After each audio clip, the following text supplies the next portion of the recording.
పుష్పగుచ్చంతో సత్కరించవలసిందిగా కోరుకుంటా ఉన్నాను.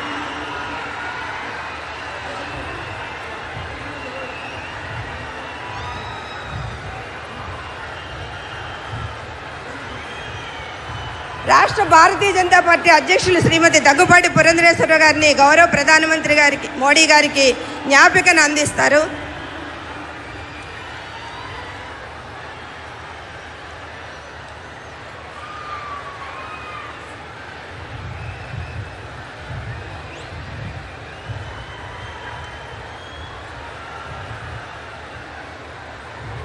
మొదటగా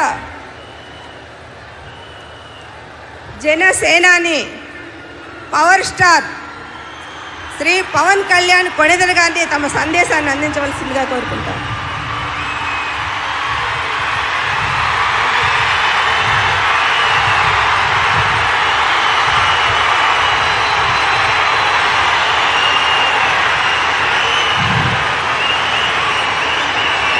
పితృదేవతల ముక్తి కోసం పరితపిస్తూ వారి వారసులు హిమాలయ పర్వత శ్రేణుల్లో ఉన్న గంగోత్రి నుంచి మొదలయ్యే గంగానది దారి కోసం ఎలా ఎదురు చూస్తున్నారో అలా గౌరవ ప్రధానమంత్రి శ్రీ నరేంద్ర మోదీ గారి రాక కోసం అభివృద్ధి లేక అప్పులతో నలిగిపోతున్న ఆంధ్ర ప్రజానికం, దాష్టీకంతో దోపిడీతోటి నలుగుతున్న ఆంధ్ర ప్రజానికం, అవినీతి అప్రజాస్వామిక విధానాలతో కొట్టమిట్టాడుతున్న ఆంధ్ర ప్రజానికానికి ప్రధానమంత్రి, మన ప్రియతమ ప్రధానమంత్రి శ్రీ నరేంద్ర మోదీ గారి రాక, గంగమ్మ తల్లి భూమి మీదకు వచ్చి హిమాలయాల నుంచి భూమి మీదకు వచ్చి ఎలా సేధనిచ్చిందో మన ప్రియతమ గౌరవ ప్రధానమంత్రి శ్రీ మోదీ గారి రాక ఈ ఎన్డీఏ పునర్కలయిక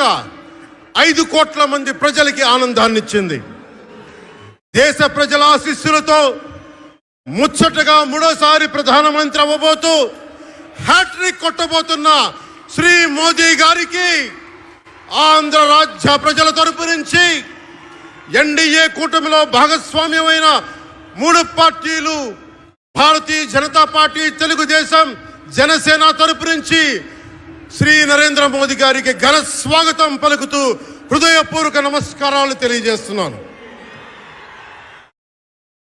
2014లో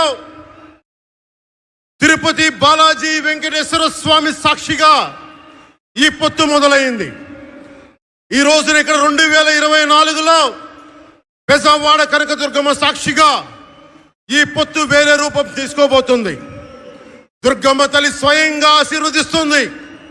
ఇక్కడ ఆంధ్ర రాజధానికి అమరావతి దేదీప్యమానంగా వెలగాలని, దానికి నేను అండగా ఉన్నానని మోదీ గారు మరీ వచ్చారు ఇక్కడికి.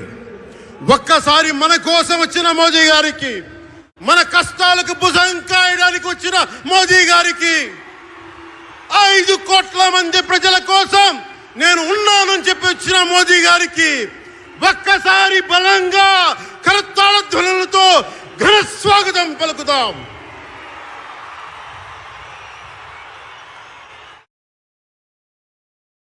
రెండు 2014 తిరుపతి బాలాజీ ఆశీస్సులతో ఎన్డీఏ విజయాన్ని సాధించింది, ప్రభుత్వాన్ని స్థాపించింది. 2024లో దుర్గమ్మ తల్లి ఆశీస్సులతో మొదలు పెడుతున్నాం. అంతకు మించిన ఘన విజయం సాధిస్తున్నాం. ఎన్డీఏ ప్రభుత్వాన్ని స్థాపిస్తున్నాం. బిడ్డలకి అండగా ఉండే దుర్గమ్మ తల్లి అయ్య కంటే ఒక ముద్ద ఎక్కువే పడద్ది. అలాంటి తల్లి ఆశీస్సులతోటి మన ప్రభుత్వాన్ని స్థాపించే దిశగా వెళ్తున్నాం. మోదీ గారు డిజిటల్ భారత్ అన్న నేపథ్యంలో దేశాన్ని మొత్తం తీసుకెళ్తా ఉంటే ఇక్కడున్న వైసీపీ ప్రభుత్వం